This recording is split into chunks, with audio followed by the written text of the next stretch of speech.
Hello, this is Tom for Tabletop Taproom, and we are back like gangbusters. And with me is DM Bluddworth, Hey everyone. I asked him on as an expert in Nice. gangbusters because I knew he had written an adventure module that I liked. And we have the creator, Mark Hunt. And so we're going to be interviewing Mark about this new edition of Gangbusters that's coming out known as BX Gangbusters. And there we go.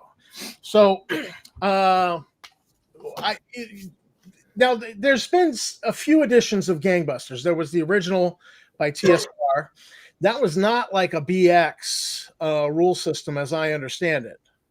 Am I correct? That's correct. It was D100. It was D100. Well, it was a modified version of D100, but yes.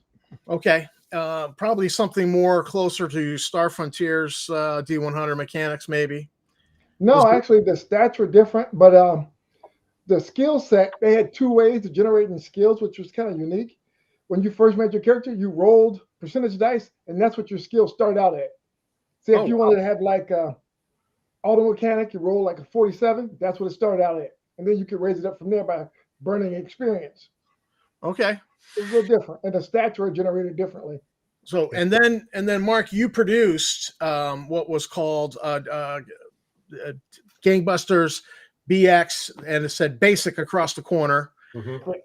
It had that trade copy that kind of reminiscent of the basic and expert rule book, Moldvay expert, Moldvay, and so on. So I was really intrigued by this because to me, BX system is kind of to me, it seems like the quintessential fantasy system. It's very easy. It's very fast play. It's very simple. Doesn't bog down. And I just didn't see it as something that would do Gangs of New York and a lot of shooting and stuff. So what led you to make this system to convert Gangbusters over to BX? Well, I've been playing Gangbusters since it first came out. I've been playing BX since it first came out. So like, peanut butter and jelly, mash them together and make a great sandwich. That's what I did. Yeah. It's just my two favorite systems. We're going to mash them and go. And I figured, I liked it enough. And BX is so flexible, so usable, and it's so many small systems that even people that's playing it enough don't see the potential of it. Right. So I decided, you know what? How are we going to do combat with modern stuff? Because that's never even been thought of in BX. So I said, I'm going to tackle it and handle it. And I literally wrote the BX Gangbusters literally on my deathbed when I was going through chemotherapy for non-Hodgkin's lymphoma. I said, I'm going to do this if this is the last thing I'm going to do on this earth. And that's what I did. And it wasn't the last thing on earth, but I got it done. So that was my inspiration. I'm going to make this work, hook or by crook. And some days I only could type one word in because I was out. Well, I got it done. I remember my dad going through chemo. I imagine it helped get your mind off of things. Yes, it did. Yeah. So that's great. Now, Richard, you actually wrote a whole, and I love this module when I got it off of drive-through, and I went through it. I thought, oh, this was just so smart of him. A bunch of period photographs, a piece of period map, and I thought that just makes this easy. You don't have to go out and get maps. You don't have to go out and get artwork. You were working what my father called work smarter, not harder.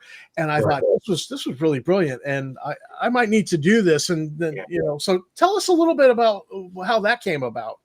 Well, the first thing I did, like once I came across Gangbusters BX, and I was like, wow, this is really makes the game system accessible to more modern players, right? Because they're familiar with the D&D basic mechanics, So I was like, all right, that's great, because not that the original Gangbusters was a flawed system, but a lot of times TSR was not all that great with some of their different dice mechanic games.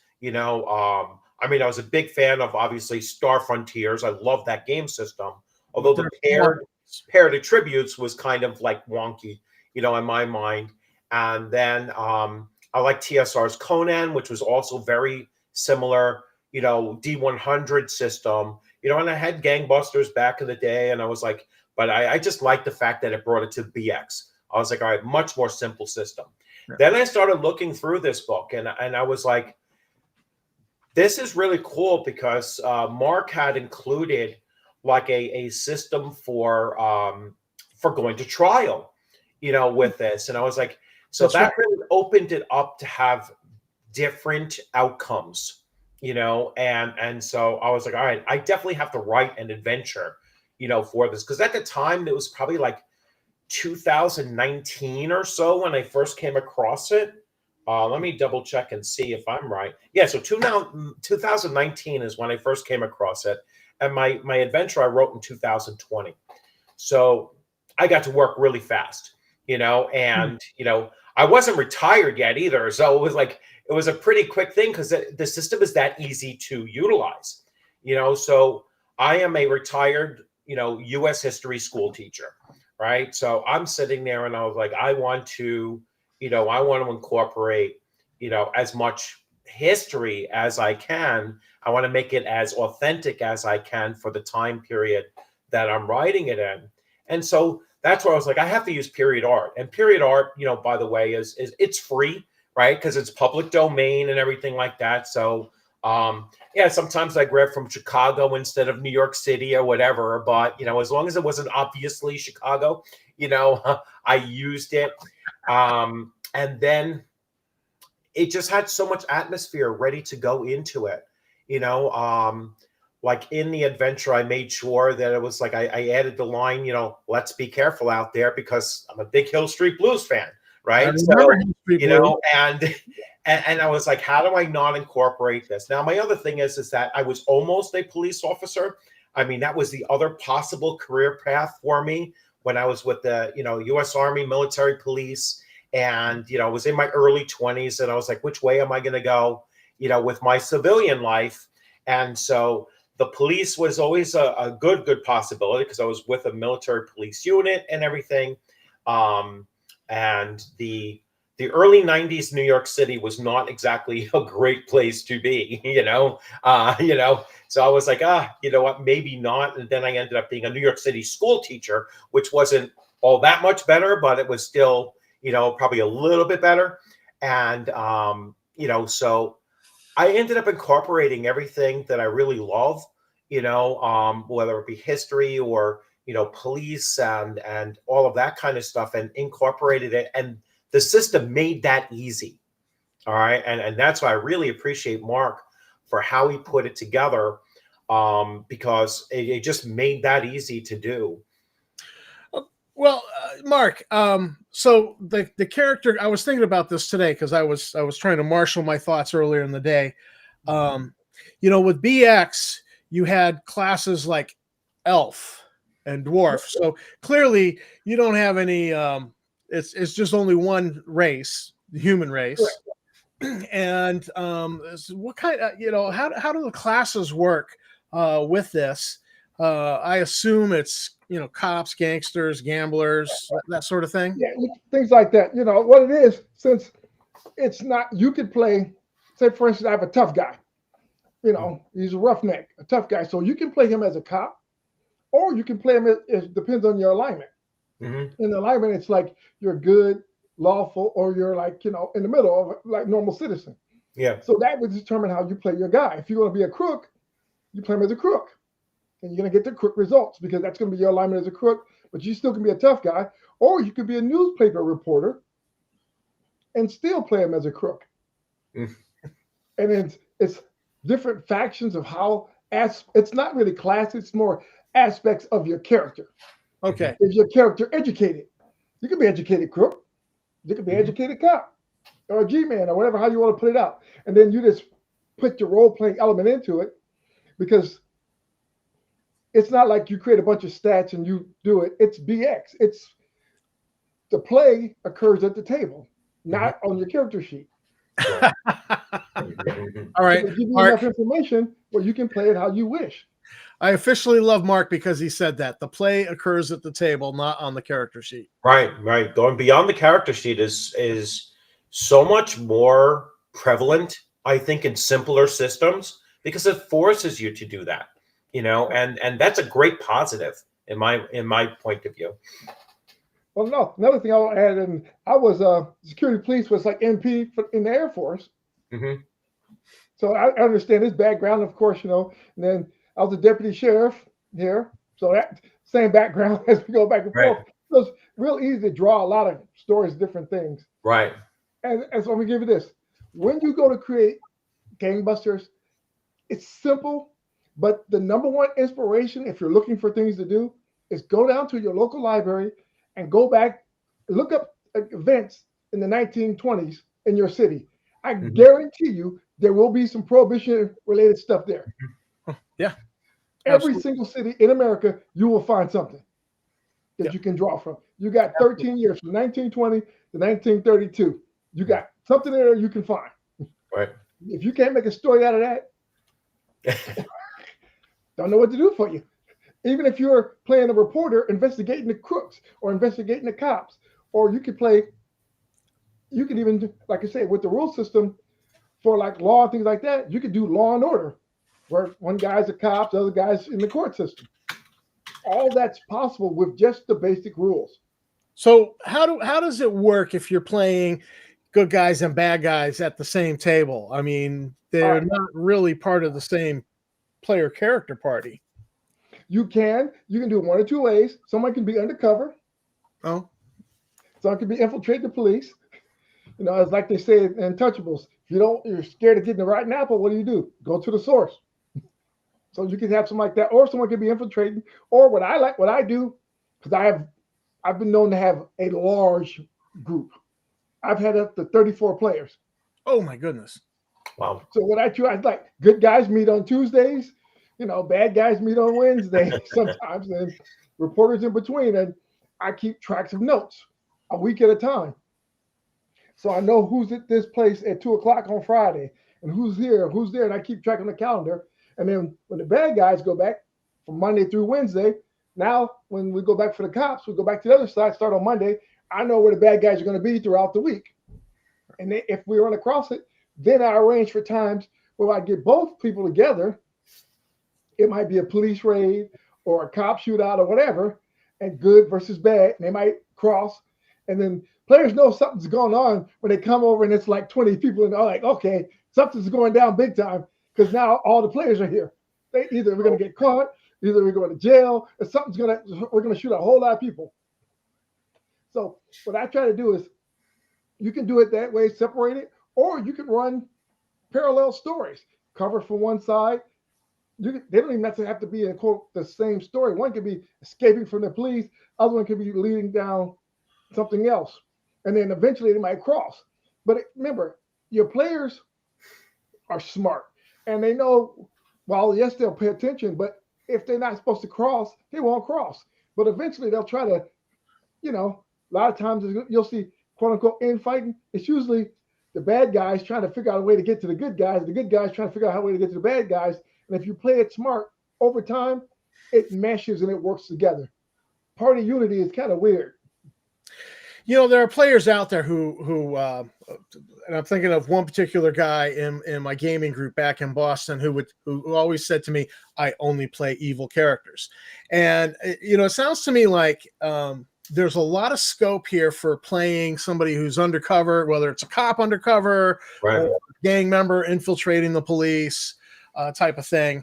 Or, even in Richard's module there where you had a political party that was kind of outside of what you expected, Right. being the ultimate bad guys funding what was going on at Whiskey Creek.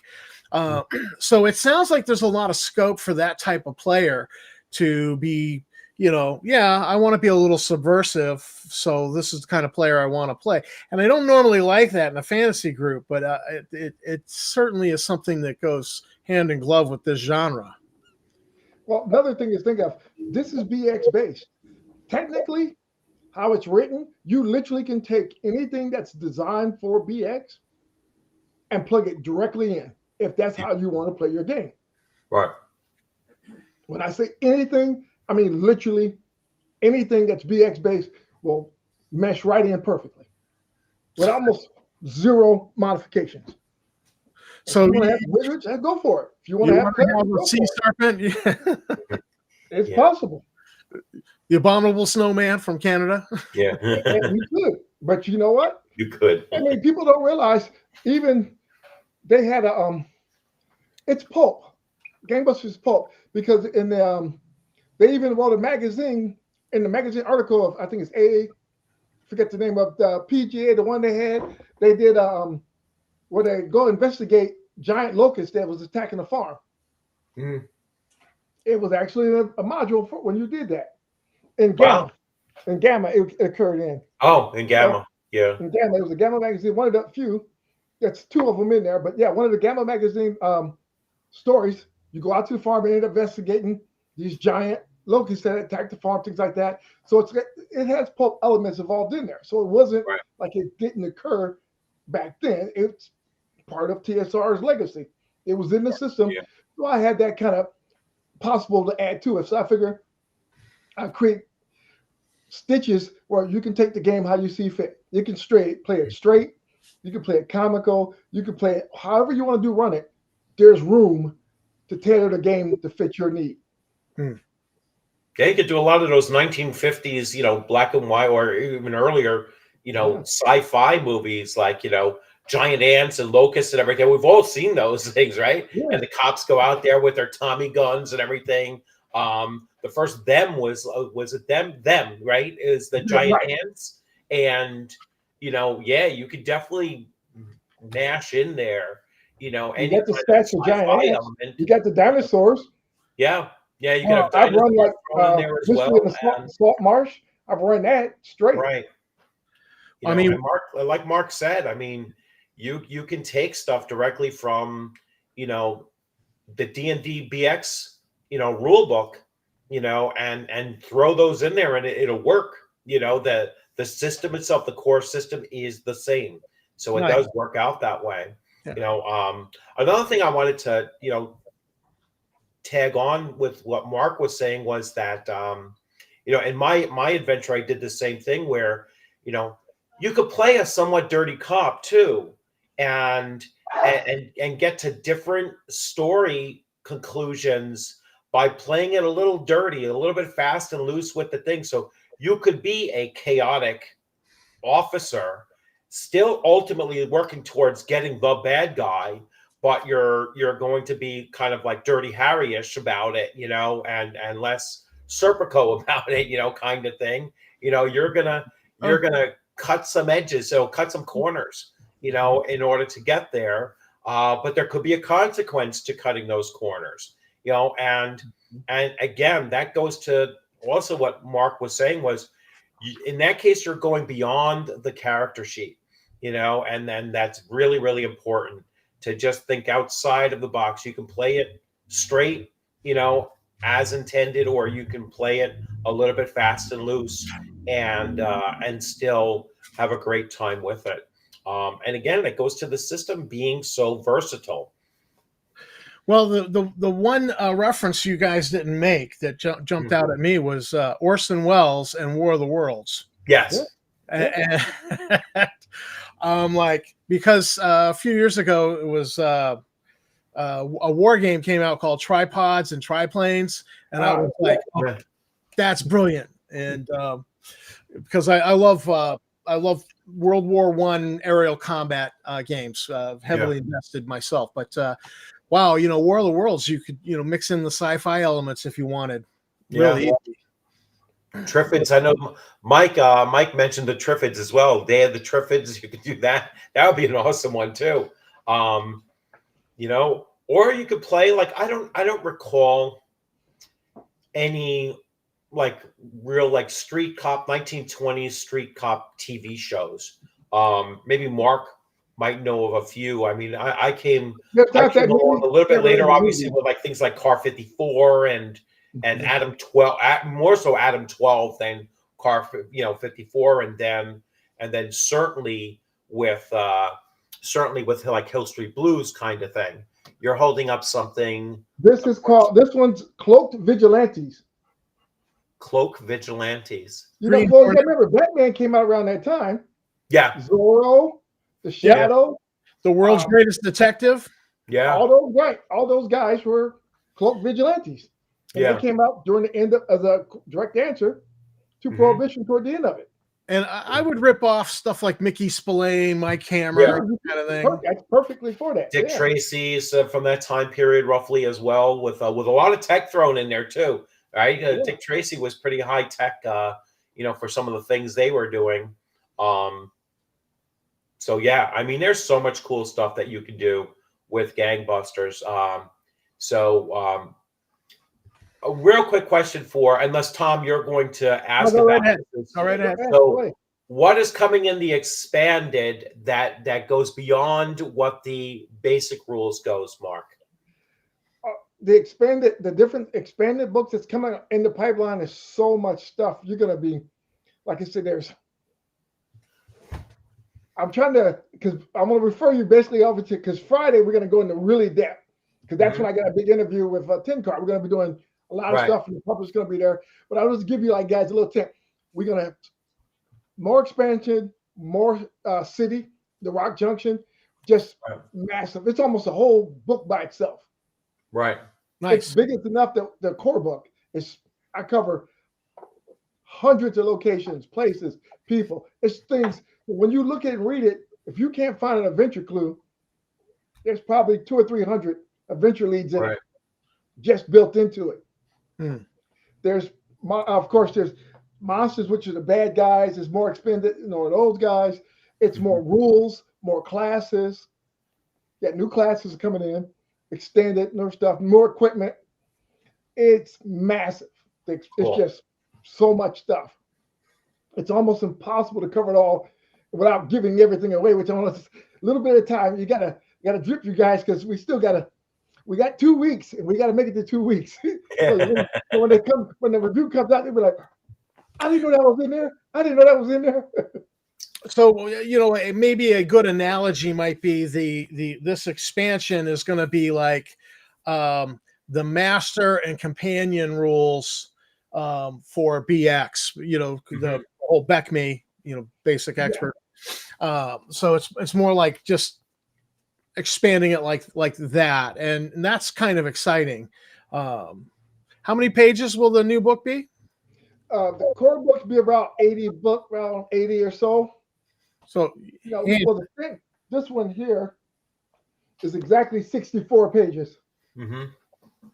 So that one will be about 80 or so, maybe, depends on the final layout stuff, but could be more. I just tried to cut it down and give you all the best stuff. And then, like I said, we have Welcome to Rock Junction, The Hustler's Guide to Rock Junction. Then we got different books that's coming along with it. There's a lot of add-ons. It's just, put it this way, I got 35, 40 years worth of play notes and time and books. I could probably put something out every quarter. So it's not like once we get the core book out, then I can just build on it and expand on it, build on it, expand on it. Now this is a lot of stuff coming. This is going to debut at WizardCon. Yes. All right. So this is not even doing Kickstarter. It's like, here it is, buy it. You're not even investing and hoping you get a fulfillment. You can just buy it within a week here. Yep. Plus, we'll also have PDFs available too. We're gonna up on the. We're gonna have a website. We're gonna announce, so it's gonna be there, so you can buy it directly and get it shipped to you. So you don't have to worry about it's coming from American source. Comes straight to you. There you go. Because I think, for myself, I like to have at least the core books in hard copy, so I can have them open on the table. And adventures and support material, I can deal with it in PDF. I've slowly, begrudgingly gone, look, I'm just going to put a lot of my library in digital, and my hypocrisy has kind of gone there. My hypocrisy knows no bounds. So there we go. But definitely am very excited about this. And Now, you said you could do a trial. Yes. Now, how does that work? How does doing a trial in game work? Because I'm Well, you intrigued by that. you have stats for your lawyer, Hmm. how well they are, how well they versed in the law, the evidence collected, the jury, try to sway the jury, whether or not you get placed on bond or not. And then, your jury trial, you got your favor. Okay, you present the evidence, they got evidence against you, defense. And before you know it, you're either convicted or not. And then you even got sentencing, how much time you're going to end up getting locked up. Oh, And of course, if you get locked up, that makes a good case for an escape or a prison break. Yeah. We got to go get Uncle Louis out. He's been locked up. We can't let that happen.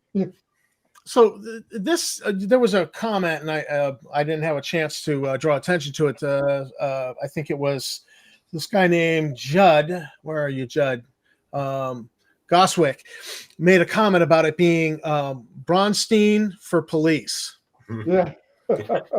And it seems like the way where this is going is this is really a wide-ranging kind of a thing. Yeah. I tried to make a central spoke so we can play Gangbusters several different ways. Mm-hmm. And if you're playing BX, you literally can take your fantasy game and determine, okay, he's caught. So now I can use the elements out of Gangbusters to do a fantasy trial and have that happen. What happens when this happens? How to control area parts of the town.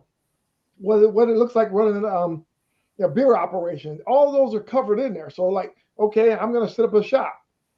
Boom, here's the rules for that. I'm going to, run a criminal enterprise. There's rules for that. All these different elements are there, and you can pick and choose what you need. Like, for instance, I'm going to run a thieves guild. Okay, well, I have elements for running a criminal enterprise. I'm going to get my BX book out, Gangbusters, and run that. Pull that out to put in my fantasy game. So I designed it where it's plug and play. Because I always like to pay where it says, on page B9, you can take it out, put another page B9 in, and that's how I wanted to have that same feel in my initial book. But this one, I'm going to expand a little bit so people can go, oh, okay, I can see how I can use this. So even if you're quote unquote not into modern systems, there's still things in there that's useful at your table. Nice. And, I imagine that there's also some room for doing some swag that if you're running a convention game and everybody's police officers, you could actually get period police badges. Yeah. Just for some swag at a convention game. I'm sure there's lots of room for that as well. Plus, I got like whiskey flask you can hand out to people. On it. There's a lot of stuff coming up. T-shirts. You'll see. It's a lot of good things coming down the pipe. Nice. So you've actually planned a whole line of product to go along with this. Yes. The Wizard Tower games. A couple. I'm looking at working on a Choose Your Own Adventure murder mystery. Oh, nice. And also a novel, a little book. Like the old fantasy. Remember the TSR had the little venture novels that Gary. Right. Yeah. I'm looking at a couple of those, even having those made. Yeah. Just don't call it Endless Quest. Well, it won't be. I didn't say nothing close to that. You might get sued. Yeah. I don't even come close to that. Yeah. Endless Quest, Endless Journeys, whatever, Legendary Journeys, Legendary spelled differently. It's like don't worry, I have a name for all those things. Right. All right. So and the fact that you're doing a core book, you just buy the core book. It's not the whole TSR model of going back to 4th edition where it's Player's Handbook 1, Player's Handbook 2, Player's Handbook. And these are all hardcover. You're dropping big bucks on, and then it's Monster Manual 1, Monster Manual 2. The Dungeon Master's Guide 1. I was just looking for my Dungeon Masters. Somebody had came to me with a comment about something, so I went to look it up in the 4th edition. I can't find my Dungeon Master's Guide 2. Must be in the basement or something. But and even now with 5th edition, there's just this bloat of hardcover books. Right. And, I like that it's just a nice 80-page. Boom, here you go. and lots of support. Because that's always a failing sometimes. You see a new rule system, you get excited about it, you sign on, and there's not much support for it, So there'll be more support out between now and Gen Con. You'll be like, okay, stop. Yeah. Go ahead. Yeah, I was going to say, I think it's also probably, you probably take some of the stuff you already have on like drive-through, because you have a whole bunch of stuff on drive-through that you can port over to the new rules with probably very little modification needed. Because I mean, you have a ton of things there. Not to mention Tall Tales BX, which I'm sure you can port that over to. But you have Big Little Town. You have For the Hard Way. You have a whole number of Joe's Diner and such. So are those going to be incorporated into the second, like a supplemental rule book, or are they going to be part of the core rule book? Some are. I have to defer to my, the editor, how he's laying out different stuff. But I always felt that Joe's Diner should be part of the core book. Yeah. Because Joe's Diner is it's probably my best seller and adventure thing, because it fits and it just lays out what you need to get started. Because it's the proverbial we meet at a tavern. Right. You go to the diner, everyone's there, the cop comes through, there's always something going on at the local diner. So you go there, hang out, and it fits the theme. Mm-hmm. They're like this one, this is Tall Tales. This is my BX Western. Mm-hmm. So this is also designed to be 100% plug and play, because a lot of cowboys lived all the way up till the Prohibition era. Eddie Oakley, Bart, all those guys, they were New York. They did sports commentations. They drove around. You could find them. So you could still run across these guys in the 20s and play all the rules out of here directly into that. So there's a lot of cross play that you can do. So you can actually take this in one little area. Well, you can open it up. Plus, I'm gonna say this: I have a section that I'm working on. Let you in now. This is gonna be a scoop for you guys. I'm doing a Hong Kong expansion. Hong Kong expansion. Wow. So Big Trouble in Little Chinatown in 1920 Hong Kong. Wow. Wow, that's gonna be awesome. So I'm more and more excited, because when I looked at Richard's module, I was like, oh, I want to write one of these. Mm-hmm. We'll have to hook up with the publisher and we can work something out. Yeah. Well, yeah, I think I know who the publisher is. Yeah. That's why I said it that way. I'm sure he'll let me. We can work something out. So now you all set for WizardCon, which is coming up? I'm all set. Of course, I'm steady writing more stuff, but yeah, I'm always writing more stuff. Oh, nice. And so yeah, I think we're all set. We just got to, get through this next week or so, interviews, get some hype out, get some more people, get people ready to throw some mad cash at the screen when it comes out, and I'll be happy. Yeah. Now, Hong Kong. Here, let me show this comment. Hong Kong in the 20s and 30s. You know what that reminds me of right away is Indiana Jones and the Temple of Doom. That opening. I mean, right there. Just steal from that. I mean, I'm pressing the wrong buttons here. Should be purchased available online on the 25th. We should have everything up that day that we go live at the convention. You should be able to go on and order it that day. Nice. If everything goes right, but the publisher, as long as everything goes according to plan, that should be what I believe should be the case. Approximately. We'll have more information on that come Friday. Approximately what's the selling point? We're going to leave that till Friday.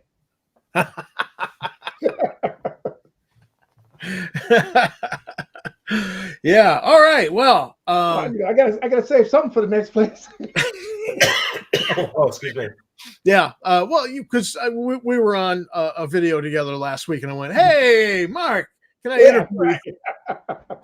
And then I reached out to DM Bluddworth and said, "Hey, you're more of an expert on this than me. Let's join me on the interview."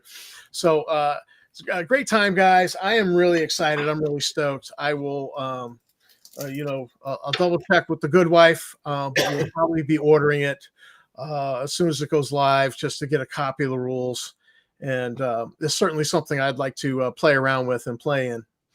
And I mean, let me say, what I would love to do is do some kind of organized play where guys go out and, run some at different conventions. Yeah, if we get enough interest in that, I'll be like, okay, I'll come up with some stuff and then have ventures that these guys go out and run. So like I say, it all depends on how well it's received. Everything goes good. We'll know more that week. And if people express interest, we can come up with something that people, because I know a lot of people, you'd be surprised how many people play Gangbusters. You'll be really surprised. There's a lot of people have a lot of interest in it. I've run it about 6 or 7 times at conventions over the last couple of years. My adventure, I've run it at least 7 times, and virtually every time there was a different way to get to the one of 3 conclusions that you could basically have. So it was a very dynamic, really depended on who was in the group and how they chose to go about it and everything like that. And it's a really good con game, and it's especially if you're writing your own adventures for it. I think it works really well in cons when because con adventures, and I'll let Mark talk about this too, and probably Tom, if you're familiar, but adventures at a con table are either written very differently or at least run very differently for a convention setting, and I'll let you expand upon that. Sure. Well, you can write like con adventures. You can use one-off characters or put them in like some crazy scenarios. Like for instance, I had run one where it was the Joker, the Penguin, all the Batman villains, right? And they were out to go rob a train. So of course, like the Joker gave him the dynamite, gave the Penguin, all the different stuff. So they had all the tools. It's whether or not how they're going to figure out how to work together long enough to get it done. And of course, craziness ensues. Yeah. Nothing like giving, dynamite to the Joker and watch, okay, your job is to blow the safe. You know what that's going to lead to? Chaos. So yeah, you can do all these different things like that with con games. So here's an important point. Wizard Tower Games is putting a 1.5 OGL license on it, and my understanding is it's fairly generous and easy to work with. It's not, in light of the recent OGL problems. But this license is out there, some minimal requirements for you, and you can publish. You can I believe you can self-publish on drive-through. Oh yeah. But also I know that Wizard Tower is providing through their publishing. They're also saying, hey, you got something? We can do the layout work for you. We can help you source art. We can help you get your product to market. So they're also a huge resource to look at. If you're excited and interested in, not just Gangbusters, it could be a basic expert fantasy module that you just. I've been running this thing, and here we are with his comment. Yes, you can. And this is such an easy thing to write for. I mean, Dan Bluddworth, you mentioned the library, going to the library. I was at the Boston Public Library digging through their microfiche and looking at newspaper articles from the 1860s for a piece of writing I was doing. And you find the just most funny, unique things that go, wow, that's so cool. Yeah. That's something I can work with. And so, just digging through the microfiche and the microfilm for the newspaper articles from the 1920s and 30s would probably be loaded with material of just craziness. Yeah. And you have all the pulp magazines from back in the day as well, and you have all those huge authors, Robert E. Howard, or you can include Lovecraftian with NYPD if you want to. I mean, you can get like all kinds of mix-ups,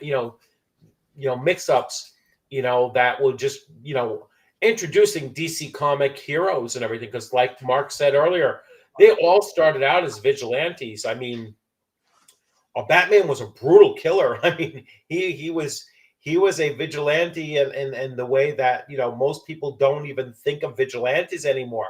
He was a brutal killer of criminals out there. And, so that's something that you can incorporate into this as well, is that you can cross genres with this game system. Oh, just Call of Cthulhu mixed in with this would be really a cool game, I think. Yeah. That's one thing I don't mix in, but just up to you guys. In case I don't. But what I usually do, if you want to go watch an episode of the Rockford Files and take that case and how can you put in the 1920s or Kojak or any of those old detectives. It's dozens of detective shows that you could just say, all right, we take this, watch the episode, take some notes, and run an adventure through it. It's always it's always a way. Yeah. You don't even have to watch the show. You can just go find the outline of the plot online. Mm-hmm. Just go, all right, here we go, and then and you just start converting and writing, and off you go. Yeah, that's the best thing about it, because the players are gonna, like I said, you can write so much, but no adventure ever never survives contact with players. They're gonna do something crazy. Yep. Right.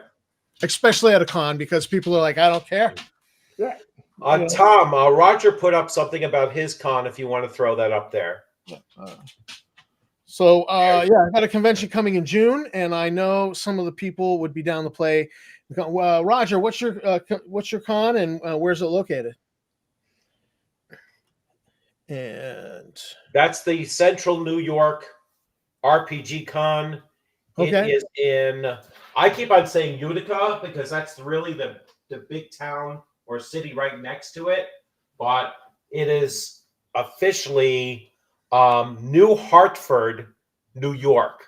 So don't confuse it with Hartford, Connecticut. It's New Hartford, New York, and that con is June 14th and 15th. And I will definitely be there. Just got that past the wife yesterday. It was like, oh, by the way, I'm going to a con. I'm just going to be gone one day, and she was like, oh, okay, all right, it's only one day, So I was like, yeah, it's like, originally she was saying, well, you can come home. I was like, it's like 3.5 hours or 3 hours away. I'm not leaving at 10 o'clock at night, 11 o'clock at night, and getting home at 1 or 2 o'clock in the morning. I said, no, I'm going to sleep over and then run a game in the morning. And then, so yeah, it's going to be a great time. I'm really looking forward to that. And I wish I had room to run Gangbusters there. I'm already kind of slotted for my 3 game sessions, and I want to squeeze in some shopping. Joseph Block's miniatures game, in between. So I'm really looking forward to that. Nice. Well, Don Morris says he's going to be there. Yeah, he's going to be there. And we gotta make sure we have some available so you guys can purchase some new books up there. So if people run some, it's got to be. It's always a way. Yeah. I'll definitely bring it along and see. Yep. Yeah, it's right behind my head. Yeah, it's right in my hand. I will definitely. I'll definitely bring it along because you never know. Sometimes you get a pickup game or something and run it. The last time I ran it, like I said, it was awesome. I had Jeffrey Talanian's daughter actually played in my game, so she was like the youngest player I think I've ever had, and she was phenomenal with it. I mean, she was like, looking to investigate and everything. I mean, meanwhile, another player was playing kind of like the dirty cop, and nice. But she was really zoned in on it, and did a great job of it. I was super nervous because I have, Jeffrey Talanian. Anytime you're dealing with someone's daughter and they're in the room, it's like, oh, I hope this thing goes well. But she was fantastic with it, and that's the other thing. I mean, Gangbusters is for all ages. You know, you could obviously tone it down, so have a little less gunplay or whatever. But it is all ages. Anything BX is pretty much, PG and above. You're fine. 10, I mean, 12, PG and below, 11-year-old. you're fine. 10, 12, 11-year-olds love playing Cops and Rogers as I remember it from back in the day. Yeah. Yeah. Now, let me tell you a little story. Like when I first came out, when I first got the book done, I made 60 copies with me. I said, I'm going to go to Gary Con. Wow. And I had 60 copies. I said, oh, yeah, this will last me all weekend. I'll probably have to take some home or whatever. I literally sold out before the convention opened. It's before the first day while waiting in line. People knew me. It seemed like I had the one I had for me. I sold because the guy made me an offer I couldn't refuse. So I was running the game from memory most of that the whole weekend. So don't be surprised if you show up to these conventions and you have a couple of people try to buy it from you. Oh, yeah. Wow. Because people see it. Oh, I remember that game. I haven't seen that in 20 years or things like that. And they're just go for it. There's a lot of people in a lot of different places had Gangbusters and never had opportunity to play it because their group didn't want to play that besides D&D. But now you're able to grab those in, but the mechanics are familiar enough. Right. I want to learn a new system. Well, this is not a new system. And they got it. You know, you can draw a lot more people now. You'll be surprised how many people want to play.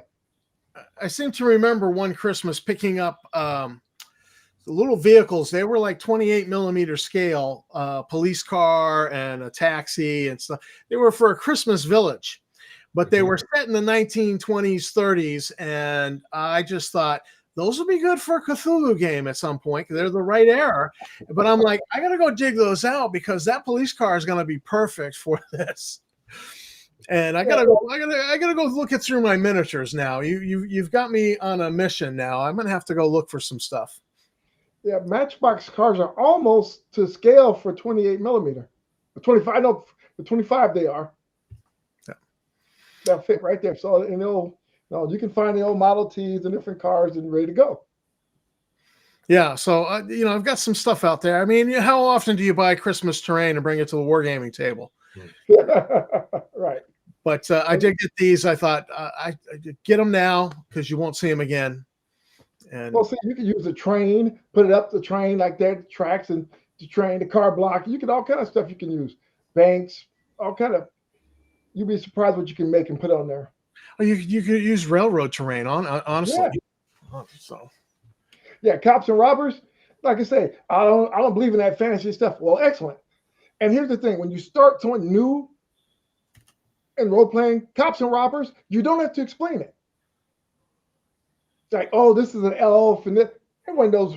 He grabbed his pistol. I don't have to describe it. You know what it is. Boom in your head. Try 38. All right, he's being chased by the bad guy. Everyone's seen a cops and robbers movie from a kid, so everyone knows what the elements are. So you don't have to steer nobody. They're like, oh, okay, got it. That you might have to remind people. Well, that's not invented yet. That's not how. You can't run his background check because that's not invented yet. But you can pistol whip. You sure can. You can get in the third degree in the back room. That's why I have to roughen that table. My dad described seeing somebody pistol whipped in Thailand during the Vietnam War, and it was that the bot bus driver had ripped him off for his change, and he was swearing. And a cop came up on a bicycle and asked him what happened. He says, "You wait here," and he came back on his bicycle, leading the bot bus driver, which was like a Datsun pickup, and pulled the guy out and was pistol whipping him across the face with a loaded and cocked gun. And my father's like, you knew not to you don't lay hands on the Thai police. And he's like, no, it's okay. Cause it was like $1.20 that he didn't get back in change. And he's like, he's trying to talk about, he says, please, no. I forgive him. And for the rest of the Vietnam War, when that bot bus driver saw my dad, he made him ride for free in his taxi. But yeah, I've never forgotten that story. It's just right across the because you hear pistol whipping, and I didn't know what it meant. Then my dad told me about what he had seen. I was like, oh, that's what pistol whipping is. Okay, so things were different back then. But a few more comments. Yeah, they played a little fast and loose. That's for certain. Different time when the nightstick. I don't even think police officers carry nightsticks anymore. They carry the ASP, ASP, as an extendable baton. Whip it out. Oh yeah, yeah. That's the difference. Yeah. Well, you know where nightsticks were first developed was in Massachusetts, and the cops would go to the furniture manufacturers, and they got a lathe, and so they would just and so you have these period nightsticks. They're all different, because it's a different guy making it on the lathe, and just a piece. It was a piece of furniture leg, and it was just done down as a nice little club to thump somebody. So, well, we've gone close to an hour, and a lot of comment, and I think there's a lot of excitement. And Mark, I'm certainly looking forward to your interview on Friday night. Is that with Glenn Hallstrom? Yeah, he's going to be there also. Yes, and Don's going to be there also. Because I know Glenn Hallstrom likes to run Gangbusters at, I believe, North Texas. He's kind of famous for that. So that should be a great interview. And I'm really looking forward to this. I'll probably bug Don and say, hey, can I get a sneak peek, or can I get an early copy? Here's just shut up and take my money. Now, will this one last thing though? Will this book will it be in hardcover? Will it be a hardcover or just paper bound edition? We're trying to shoot for both. The hardcover is probably going to be limited edition for a little while, but probably overall most of them will probably be soft binding. But we'll talk more about that. What's available for then. Well, I might have to jump on that limited edition and just, carry it around at conventions, see if somebody makes me an offer. Yeah, they probably will. I'll probably end up going with both, but I'm more of a soft cover, person. So I just take some less room on the shelf. But I printed this version up myself. This is a one of a kind single for player. When I run, you'll see me with this. This is one of one. Yeah, nice. I had a lot of people offer me crazy money for this, and I know no. Crazy money. I'm like, nah, I can't do it. Sorry. Yeah, I'm talking 1 and 2 weeks worth salary worth money. Nice. Wow. Yeah. So, at any rate, Dan Bluddworth, thanks for coming on the show. And thanks for having me, and thanks for the invite and everything. Great to meet you, quasi in person, Mark. I know we've chatted over, message on Facebook for quite some time, and thank you for your generosity and let me write that adventure back in 2020. So that was, that's one of my better sellers on Drive-Thru RPG as well. So, I appreciate your generosity in that. And I'm looking forward. I've been asking for a while, just waiting for this thing because I want to write more for Gangbusters BX. And so now with that's the history teacher in you.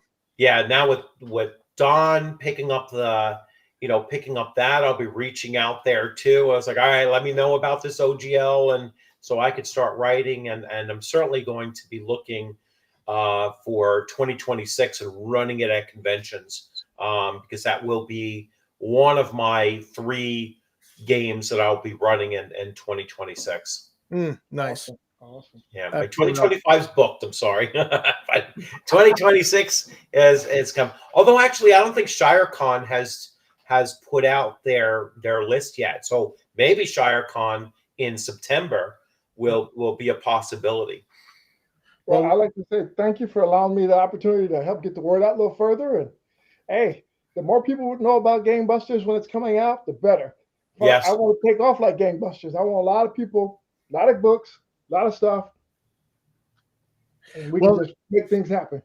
That was the point of the clickbait title. We're back like gangbusters. I've been a little bit missing in action doing videos. And so it was kind of a play on words for me being back like gangbusters, but also Gangbusters BX is back like gangbusters. And it's really, really exciting. So with that, I think we will sign out. Thank you, everybody in the chat. There was a lot of comments, a lot of activity. Thank you, Don, some more for all the support and the back end information you provided. And thank you, Mark and DM Bluddworth, for coming on and helping out. And again, keep on game.